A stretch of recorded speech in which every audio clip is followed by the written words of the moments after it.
Telugu Desam party 2024లో ఆఫీసుకు తలా వేసుకుని బీజేపీలో కలిపేసి చంద్రబాబు నాయుడు వాళ్ళ రాష్ట్రం తెలంగాణ వెళ్ళిపోబోతున్నాడు. ఈ పార్టీ బీజేపీలో కలిసిపోబోతా ఉంది. దాంట్లో ఎటువంటి ఆలోచన లేదు. ఇవాళ చంద్రబాబు నాయుడు గారు వచ్చాడు. మొన్నేమో ఈ జగన్మోహన్ రెడ్డి గారు ఇచ్చే ఈ వెల్ఫేర్ స్కీమ్స్ అని ఇచ్చి సంక్షేమ కార్యక్రమాలు ఇచ్చి అక్కడ ఉన్నటువంటి పరిస్థితిలో శ్రీలంక లాగా అయిపోతుంది రాష్ట్రం, పాకిస్తాన్ లాగా అయిపోతుంది రాష్ట్రం అన్నాడా లేదా? ఇవాళ ఏమంటున్నాడు? ఆయన కంటే ఎక్కువ పథకాలు ఇస్తానంటున్నాడు. వాలంటీర్లు ఎందుకు పనికిరాని గోన్ సెన్సులు పోయడానికి అన్నాడు. ఇవాళ వాలంటీర్ వ్యవస్థ బ్రహ్మాండంగా ఉంది, 10,000 ఇస్తానంటున్నాడు. అట్లాగే సెక్రటరియట్ వ్యవస్థ ఎందుకు పనికిరాదు అన్నాడు. ఇవాళ 15,000 సెక్రటరియట్లు ఉన్నాయి. పింఛన్లు ఎవరైనా సెక్రటరియట్లు ఇస్తే 4 గంటలు ప్రతి సెక్రటరియట్లో సమర్థంగా ఇచ్చేస్తారని మళ్ళీ దాన్ని మెచ్చుకుంటున్నాడు.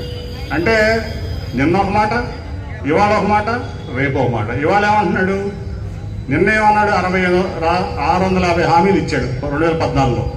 ఒక్క హామీ నెరవేర్చాడా? జగన్మోహన్ రెడ్డి గారు ఇచ్చిన ప్రతి హామీ నెరవేర్చాడు కదా. ఇవాళ వచ్చాడు మళ్ళీ. ఆ రోజు ఇదే మోడీ, ఇదే పవన్ కళ్యాణ్, ఇదే చంద్రబాబు. ఇవాళ ఇదే మోడీ, ఇదే పవన్ కళ్యాణ్, ఇదే చంద్రబాబు నాయుడు. ఇవాళ 6500 హామీలు ఇవ్వడానికి రెడీ అయ్యాడు. ఎట్టగొట్ట అధికారంలోకి వచ్చేంత తపంతో పనిచేస్తున్నాడు.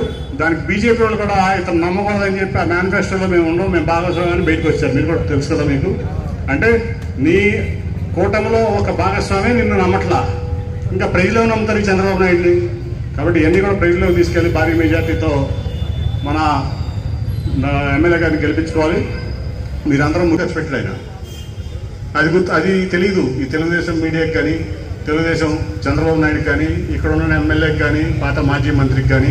పాపం ఆయన గురించి ఇప్పుడు మాట్లాడుకోవడం కూడా అనవసరం. సచిన్ పవన్ ఇంకా చంపడం నాకు ఇష్టం లేదు. ఏదో సందర్భం చెప్పాల్సి వచ్చింది కానీ పాపం ఆయన ఇంకా నేను ఆయన గురించి మాట్లాడదలుచుకోవాలి.